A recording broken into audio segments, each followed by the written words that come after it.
Fala pessoal, bom dia. Hoje sabadão, dia 4 de julho, agora é quase meio-dia.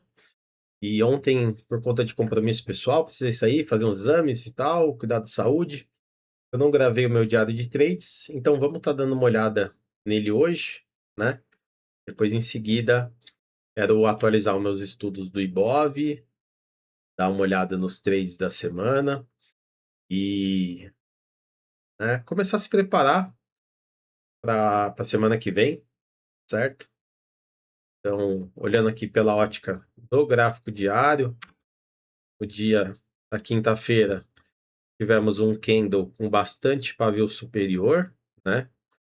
Rejeitando a região aqui dos 50%, que era a nossa principal região de resistência, certo? Mas esse candle aqui ele é um candle que engana, porque por mais que ele deixe muita sombra superior, olhando para a estrutura, isso aqui pode ser visto como uma estrutura de pullback de pré-rompimento, certo?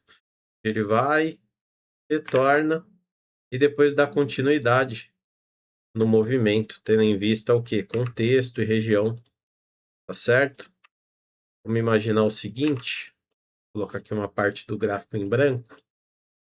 Imagina que a gente está querendo comprar, tá certo? Vem fazendo estrutura de topos e fundos descendentes, tá certo? E falha, quebra a estrutura, retorna, faz isso aqui, ó.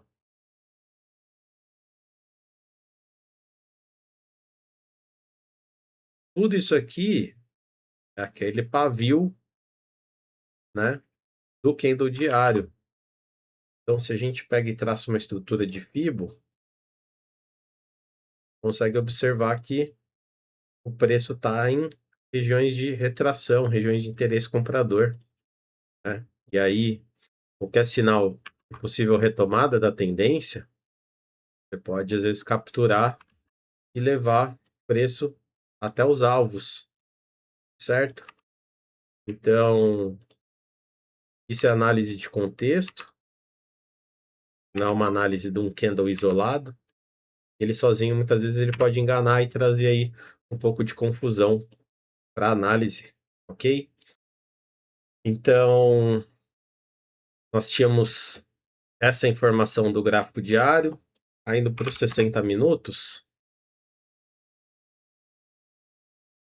a gente tinha esses fibos aqui, né?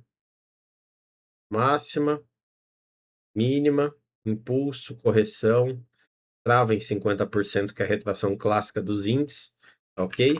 E depois ele toca para cima, parando em cima dessa região aqui de resistência, né?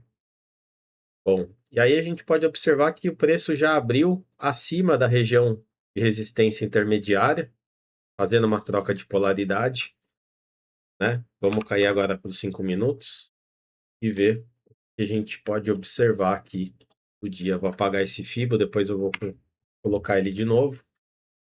Mas basicamente a gente teve uma abertura com um gap moderado, né? Nós medimos mais ou menos 500 pontos do gap.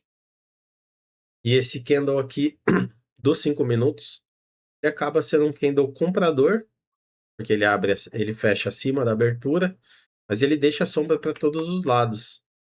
Ele foi um candle que primeiro ele foi acima, depois ele veio abaixo, foi acima e fechou comprador, ok? Então, segunda barra foi uma barra que deu continuidade ao movimento, acabou pagando muito bem, né? E aí o meu primeiro trade do dia, na verdade, ele foi estruturado no gráfico de 1 minuto, aqui nesse candle. A partir do momento que ele fez um pullback e rejeitou a 9 com a VWAP, eu acabei pegando esse trade aqui. Porém, foi um trade que não desenvolveu. Eu optei por proteger ele, né? Por dois motivos. O primeiro motivo é que se a gente fizer aqui uma projeção com base no meu alvo de 3 para 1, que é o que eu costumo tentar buscar nas minhas operações, a gente vê que ele estava muito próximo da região de resistência majoritária. Então eu não queria ficar dando bobeira com esse trade. E aí, observando tanto pelo 1 minuto como pelo 2 minutos, a gente vê que ele faz esse movimento aqui, deixa um topo, ok? Faz um topo mais baixo, ameaça fazer uma estrutura de pré-rompimento e ele falha exatamente na região do topo anterior. Então, repara que nesse momento aqui eu ainda estava com o meu stop na região correta para buscar um 3 para 1. E a partir do momento que ele falhou esse segundo topo, eu trago o meu stop para o break-even e a primeira operação ela é uma operação de 0 a 0, né? E tudo isso de forma bem objetiva, ok? Até se a gente olhar pela estrutura micro do 2 minutos, a gente pode observar isso aqui através desse topinho, tá vendo? Então, vou até voltar aqui.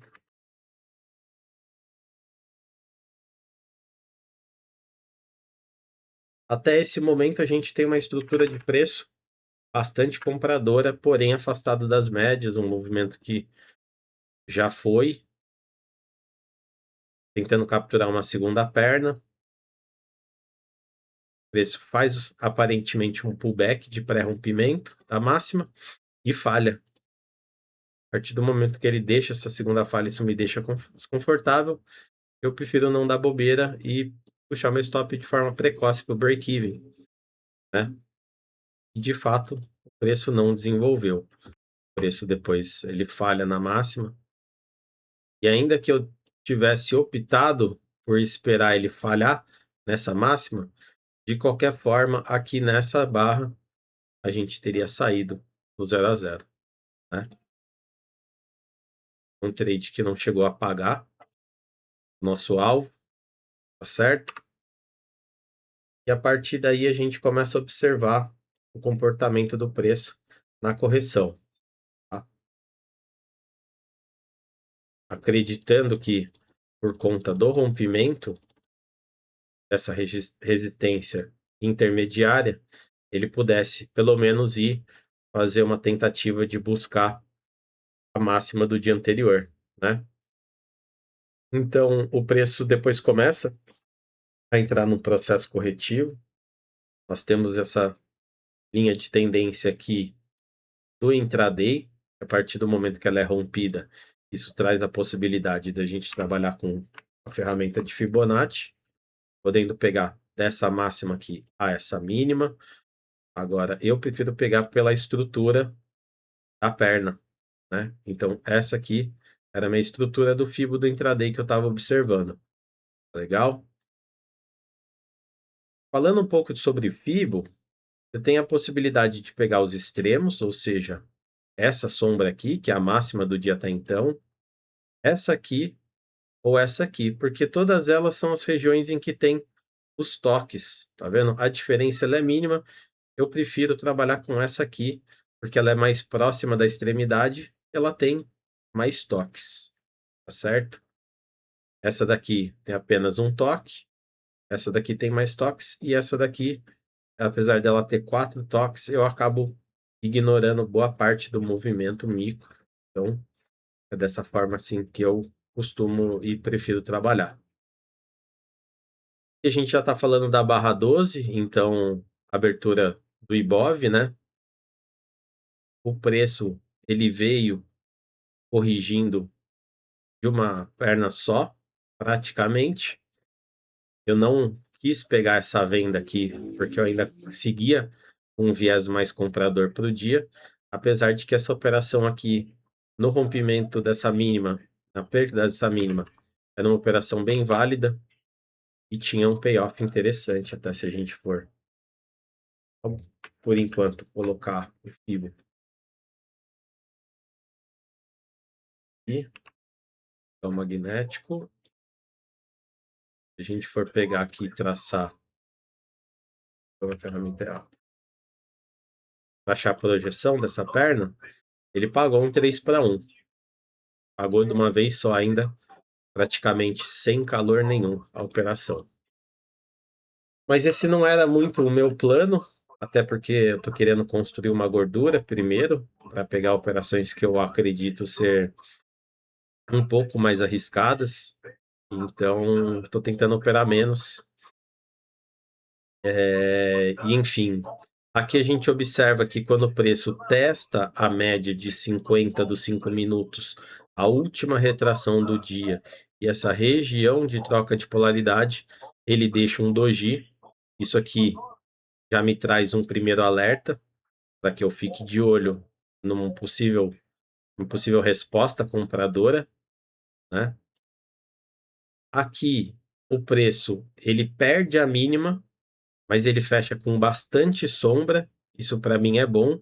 E a barra seguinte, entre uma paulada compradora, um volume bem acima do volume anterior, né?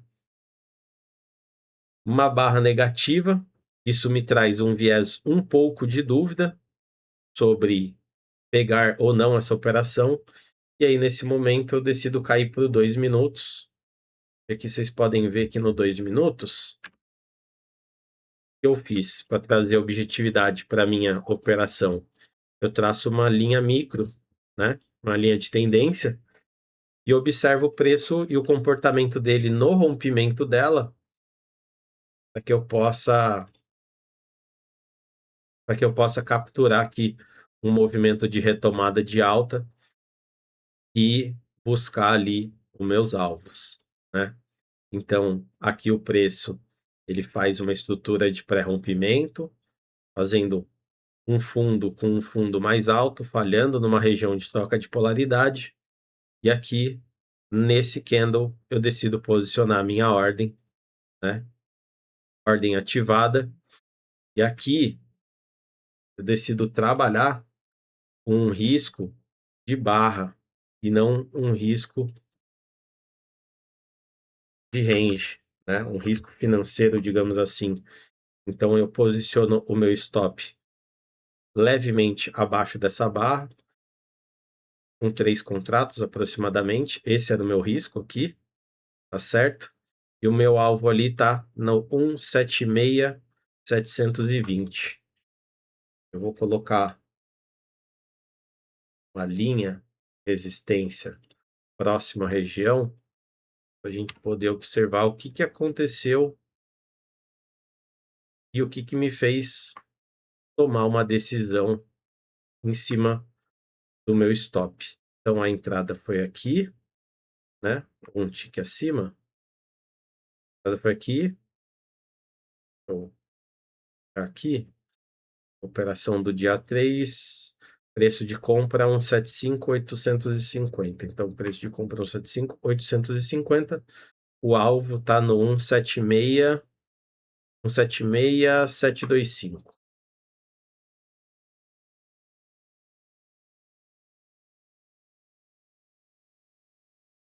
176,725. Ok. Vê se casa. 850, certinho. Então aqui a gente já sabe que essa região aqui é a região do meu alvo. Ok? É aqui que eu estou buscando.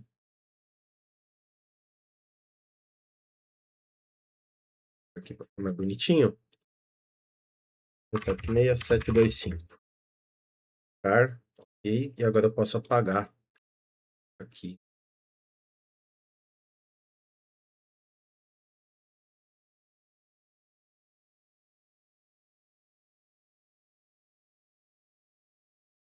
Ele não foi. Bom, olha isso. Já ficou perfeito. Bom, aqui então foi a minha segunda entrada do dia, né? Com um stop abaixo desse candle, porque eu não queria aumentar o meu range e pegar aqui um stop técnico, né? Nesse fundo, ao invés aliás, que o stop técnico seria aqui, mas pegar desse fundo e de novo o meu payoff ele ficar meio comprometido, porque ele estaria próximo de uma região de resistência. Então, preferi comprar um risco de mão, né, e tentar sair próximo da máxima do dia. E aí o que acontece é que a operação, ela custa a desenvolver, ela vai, esse candle aqui, olha como ele deixa pavio, né? Passa um calor danado de novo. Chega na VWAP, entra um candle de força, mas sem volume, que gera aquela dúvida, né? Traz o stop para o zero, não traz, porque o seu stop está muito perto. Mas a gente acaba mantendo o plano, até porque aqui é numa região boa, pela minha leitura, para tentar segurar essa operação e extrair o gain, né? E aí, de fato, o preço vai a muito custo, até que ele começa a desenvolver. Aqui eu já estava um pouco mais tranquilo, pegando essa movimentação, eu acredito que próximo daqui meu stop já foi o break-even, quer ver? 700, aqui está 430, aqui eu estou falando para um stop de 290, 90 vezes 0,7, 490, exatamente. Então, mais ou menos próximo dessa barra, meu break-even ele foi ativado, na verdade na barra seguinte. Aqui o meu stop vem para o zero, aqui eu já não perco mais na operação. E essa é uma forma objetiva que eu aprendi na mentoria do Vasco para poder proteger as minhas operações. Então andou 1,7 vezes o meu risco, eu subo o meu stop para o break-even. Na verdade, eu já estou com a ordem programada aqui, volta o break-even, então não preciso mexer em nada depois que eu entro na operação, tá certo? A não ser que seja um caso específico, como esse caso aqui, que eu optei por trazer para o zero um pouco mais cedo. Mas isso não é regra. O preço chega muito perto da minha ordem, né? Faltou praticamente aqui 35 pontos para pegar o meu take. Ele volta, começa a fazer uma espécie de pullback. Eu entendo que aqui é um pullback de pré-rompimento e caso esse candle aqui ele fale, eu pretendo proteger o meu gain em 2 vezes, tá? Geralmente isso também não é regra, mas por ser sexta-feira e por eu estar com uma semana com um gain um pouco mais curto, ontem tomei um stop, eu decido por proteger no 2-1 essa operação. E a barra seguinte vem e me tira. Legal? Caso eu tivesse segurado essa operação, ela teria pego o meu alvo logo depois, mas faz parte. São coisas que você tem que se habituar e, e passar no teu dia a dia. Isso vai acontecer, né? Da mesma forma que se eu tivesse mantido o meu plano do break-even ou 3-1, né? O preço poderia ter aqui ativado um micro pivô de baixa e vindo para me tirar, tá certo? E aí você fica com aquela sensação de, poxa, 35 pontos do meu gain saindo zero. É ruim, é bem desagradável. Mas enfim, a gente tem que tentar flexibilizar o plano o menos possível e de uma forma otimizada. Por exemplo, eu reduzi o meu gain, mas ainda assim eu peguei um 2-1 que pagou mais de 500 pontos. Então, aqui eu estou falando de 580, eu acho, quer ver? Ó, o meu map foi 850 pontos e eu saí com 585. Então faz parte, essas coisas fazem parte. E aí, encerrada a operação, eu não operei mais, né? Mas de fato, o preço desenvolveu e foi de novo testar a região de resistência, certo? Se eu tivesse segurado essa operação até aqui, teria pago mais de 4-1, né? Mas como eu não tô com gordura e tô tentando ser o mais conservador possível, eu decidi operar dessa forma e acredito que eu operei bem. Acredito que essa semana foi uma semana boa, independente de ter sido um resultado bom ou não. Embora eu vou fazer os meus estudos e analisar esse trade aqui de novo, para ver se de fato essa operação aqui eu poderia ter evitado ela ou não, certo? Bom, então é isso, o dia de hoje, né? dia de hoje foi um dia de gain, um dia que pagou, né, 2 riscos aí, 2 unidades de risco, então tá muito bom, terminando a semana aí com 4 trades e um trade 0 a 0, 2 trades vencedores e um trade perdedor, e fechamos a semana aqui com 4 unidades de risco. 4 unidades de risco. Então é isso, vamos agora encerrar esse vídeo para eu poder fazer o estudo da semana, como é que foi, e se preparar aí para a semana que vem, beleza? Então o vídeo de hoje é isso, fiquem com Deus aí e tamo junto. Falou!